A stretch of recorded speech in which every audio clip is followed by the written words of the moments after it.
오늘도 소요리 강해 질문은 제가 하고 답은 여러분이 함께 읽고 시작하겠습니다. 83문 모든 죄가 마땅히 받아야 할 대가는 무엇입니까? 모든 죄는 이 세상 오는 다음 세상에서 하나님의 진노와 저주를 받아 마땅합니다. 사랑하는 여러분, 오늘로서 우리가 소요리 중에 이 십계명에 대한 가르침을 이제 마무리하는 시간을 가지게 됩니다. 우리는 십계명을 살펴보면서 계명이 우리가 죄인인 것을 깨닫게 한다는 것을 확인했던 거죠. 그런데 우리가 죄인이라는 사실이 심각한 이유는 여러분, 죄는 반드시 형벌이 따르기 때문입니다. 이 문제는 어떻게 해결할 수 있는 것입니까? 과연 이것을 해결할 수 있는 길이 있는 것입니까?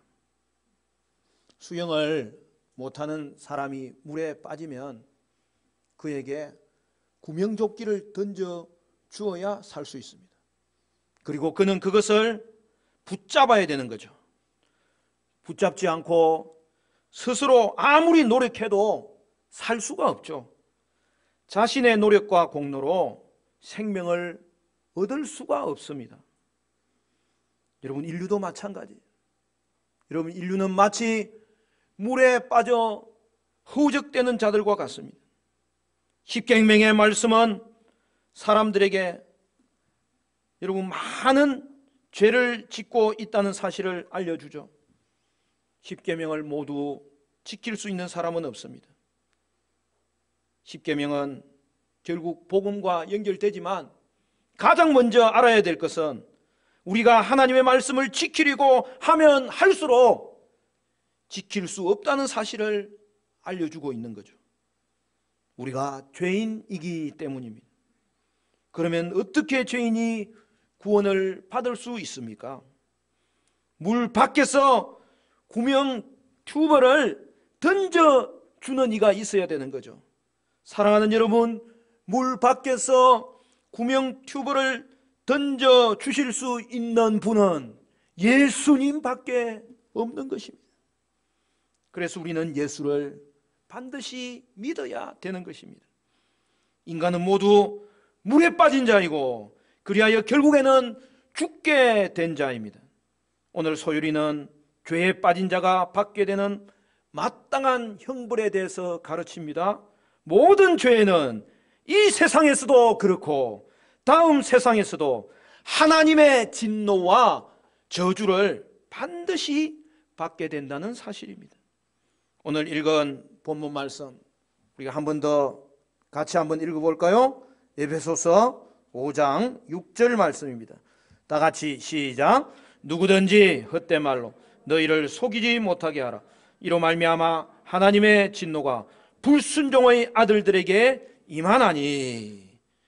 여러분, 불순종의 결과는 하나님으로부터 임하는 진노와 저주인 것입니다. 먼저 우리 모두는 하나님 앞에서 죄가 있다는 것입니다. 우리가 그동안 소요리를 살펴보면서 소요리는 전반부는 하나님에 대한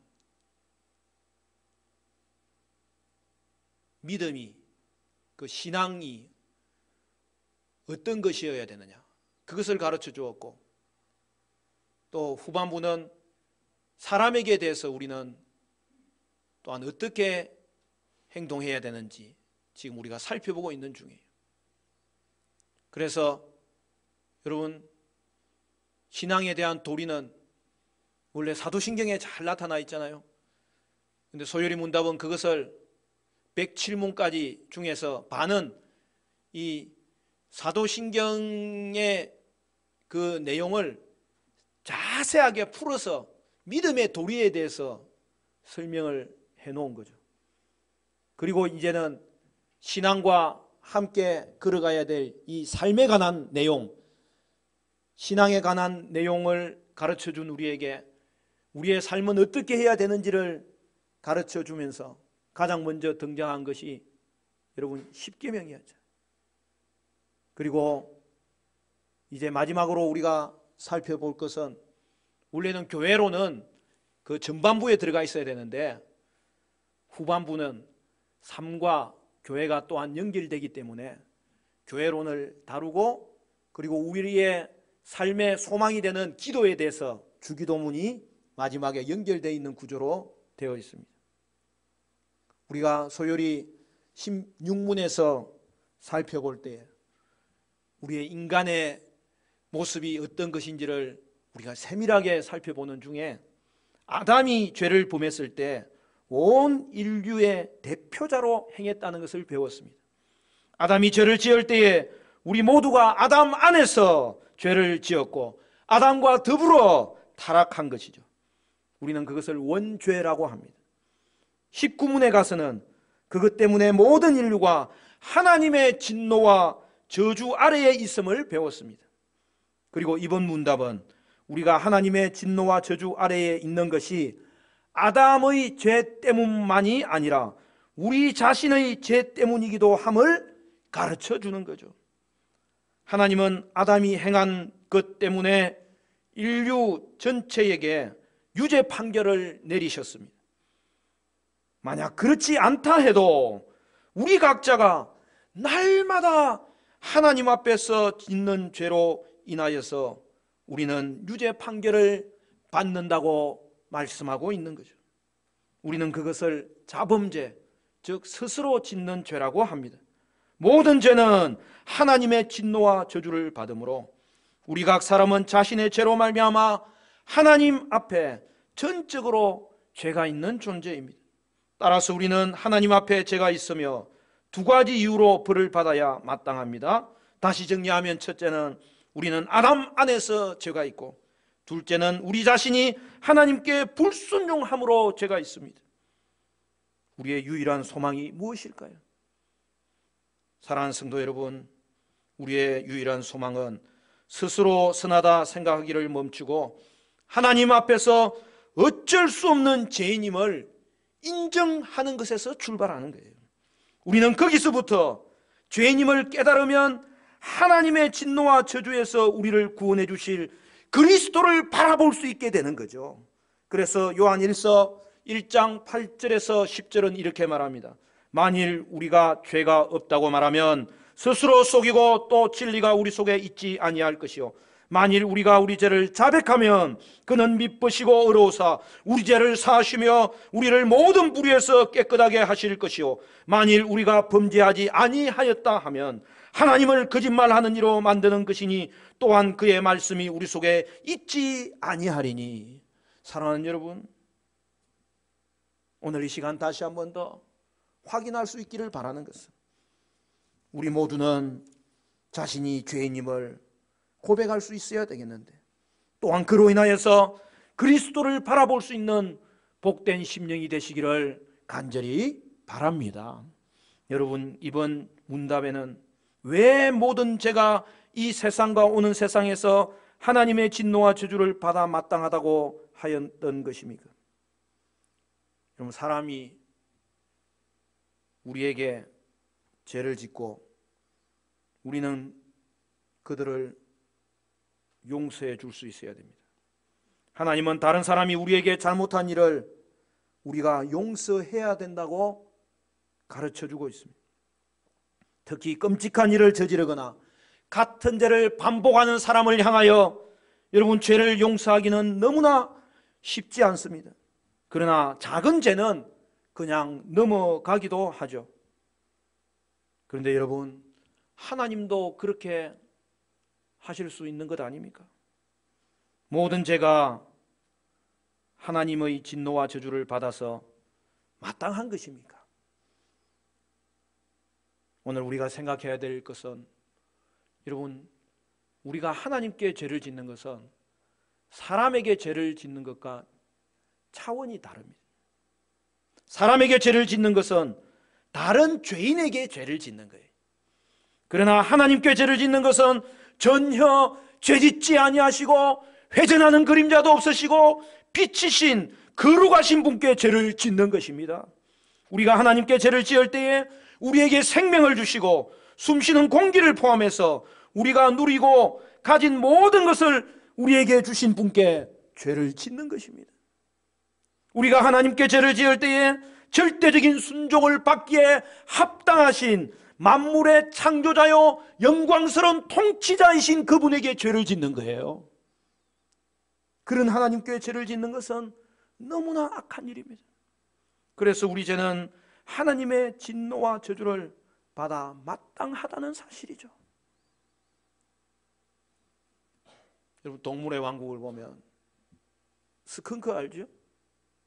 나는 만나보지를 못했는데 만나보고 싶지도 않습니다. 스컹크는 고약한 방귀 냄새를 풍기는 걸로 유명한 동물입니다. 사람들은 스컹크 냄새를 매우 역겨워하죠. 그러나 여러분, 스컹크들끼리는 그 냄새에 별로 신경 쓰지 않는 걸 볼 수 있어요. 우리 죄는 거룩하신 하나님이 보실 때에는 너무나 역겨운 거예요. 그러나 사람들끼리는 별로 개의치 않고 지내는 것을 보게 됩니다. 우리는 모두 죄인이기 때문입니다. 부도덕한 삶을 살면서 이를 자랑하기까지 해서 유명해지는 사람들을 간혹 봅니다. 여러분, 좀 한참 지났지만 교수 중에 한 사람이 선정적인 소설을 읽어야 된다고, 자기 소설을 읽으라고 그러면서 출판을 했는데 그게 얼마나 유명해진 그런 일들이 있었는지 몰라요. 여러분, 그것이 바로 죄입니다. 여러분, 우리가 이 땅을 살면서 돈을 더 많이 버느라고 장사하는 일에만 집중하다가 중요한 일을 놓칠 때에, 가정을 소홀히 할 때에, 예배를 소홀히 할 때에 하나님은 그것을 죄라고 하는 거예요. 우리가 보는 영화나 TV 프로그램에는 우리가 공손히 대해야 될 대상을 비하하는 농담이 너무나 많고 나쁜 말이 거의 항상 등장하는 것을 볼 수가 있습니다. 바울은 에베소 교회에 보내는 편지에서 하나님이 벌하시는 죄의 예들을 상세하게 기록해 놓았습니다. 에베소서 5장 3절부터 5절 말씀은 이렇게 말합니다. 음행과 온갖 더러운 것과 탐욕은 너희 중에서 그 이름조차도 부르지 말라. 이는 성도에게 마땅한 바니라. 누추함과 어리석은 말이나 희롱의 말이 마땅치 아니하니 오히려 감사하는 말을 하라. 너희도 정녕 이것을 알거니와 음행하는 자나 더러운 자나 탐하는 자 곧 우상 숭배자는 다 그리스도와 하나님 나라에서 기업을 얻지 못하리니.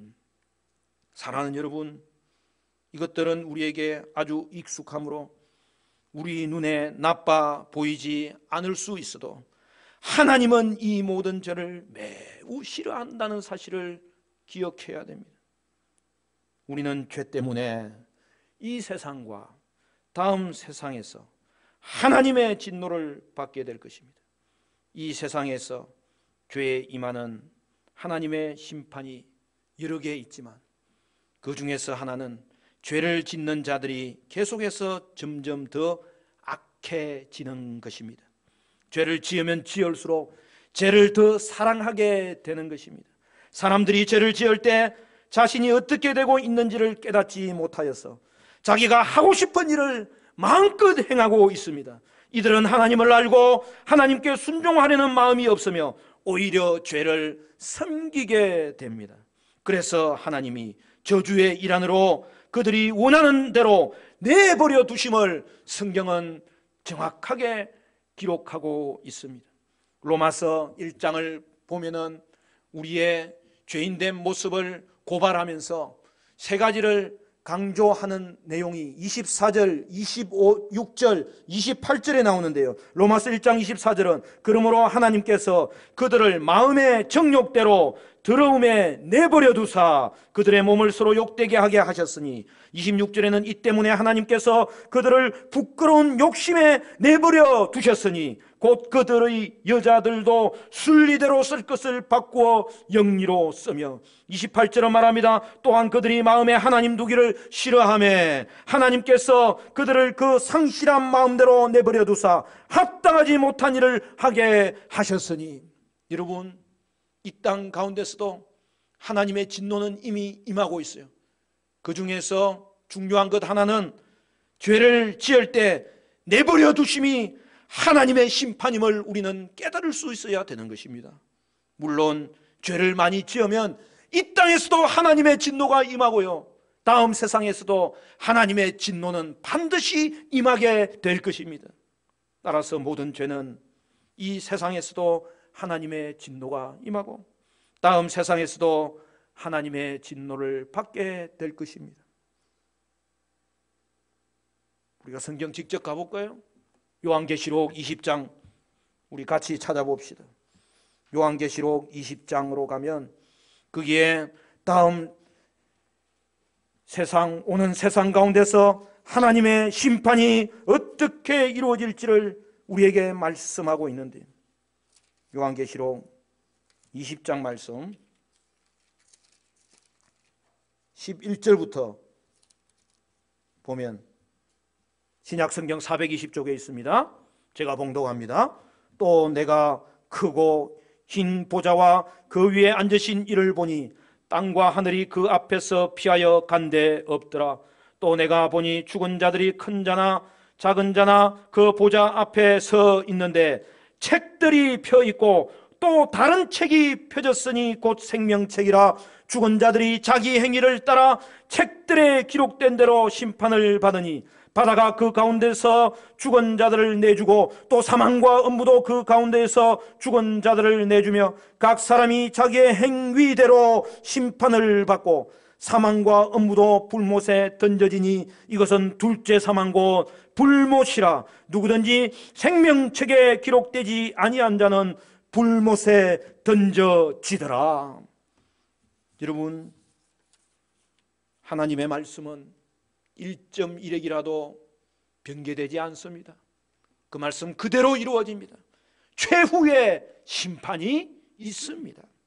우리 모두는 하나님의 진노와 저주 아래에 있습니다. 아담 안에서 우리 모두가 죄를 지었기 때문입니다. 스스로도 죄를 지었기 때문입니다. 모든 죄는 하나님의 진노와 저주를 받아 마땅합니다. 우리가 평생 단 한 번만 죄를 지었을지라도 하나님의 형벌을 받습니다. 물론 우리는 평생에 한 번만 죄를 짓는 자가 아니죠. 날마다 죄를 짓는 자요, 수없이 죄를 짓는 자입니다. 그 모든 죄가 기록됩니다. 하나님이 그것을 보시고 심판하실 것입니다. 그런데 여기에 기쁜 소식이 있습니다. 거기에는 책들뿐만 아니라 또 다른 책이 있습니다. 생명책이 있습니다. 생명책에 이름이 기록된 자들은 죄의 형벌을 피할 수 있습니다. 사랑하는 여러분, 우리는 아담의 죄로 말미암아 하나님 앞에서 죄 있는 상태로 태어나고 우리의 삶도 그렇게 시작하는 거죠. 그리고 살아있는 동안 날마다 죄를 짓습니다. 점점 죄를 더해 갑니다. 하나님의 영원한 형벌을 받아 마땅한 자들이고 가망이 없는 범법자들입니다. 그런데요, 하나님께서 자신의 심판을 피할 수 있는 유일한 길을 자신이 직접 허락하셨습니다.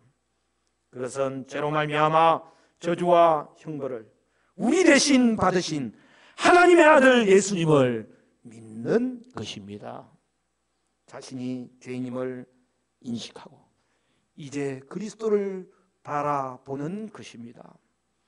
우리 대신 죄의 형벌을 당하신 구속주 예수님을 믿는 것입니다. 요한복음 3장 16절도 유명하지만 36절이 중요한 구절이에요. 거기서는 이렇게 말합니다. 아들을 믿는 자에게는 영생이 있고 아들에게 순종하지 아니하는 자는 영생을 보지 못하고 도리어 하나님의 진노가 그 위에 머물러 있느니라. 사랑하는 성도 여러분, 오늘 말씀을 정리하면서 우리 각자를 돌아볼 수 있기를 바랍니다. 주 예수 그리스도를 믿는 사람은 하나님의 심판을 피할 수 있습니다. 그러나 예수님을 믿지 않는 자들은 여전히 하나님의 진노와 저주 아래 있으며 결국에는 자신의 모든 진노와 저주를 받게 될 것입니다. 사랑하는 성도 여러분, 오늘 이 시간 십계명을 마무리하면서 다시 한 번 더 우리를 돌아보시되 자신에게 있는 죄를 바르게 인식하고 그 죄를 슬퍼하며 미워하며 자신이 죄인인 줄을 고백하는 가운데 하나님께 돌이키시는 여러분 되시기를 바라고, 그리하여 예수님 바라보며 예수님 의지하며 예수님 영접하며 예수님 믿는 복된 은혜가 저와 여러분 가운데 있게 되시기를 주님의 이름으로 간절히 축원합니다.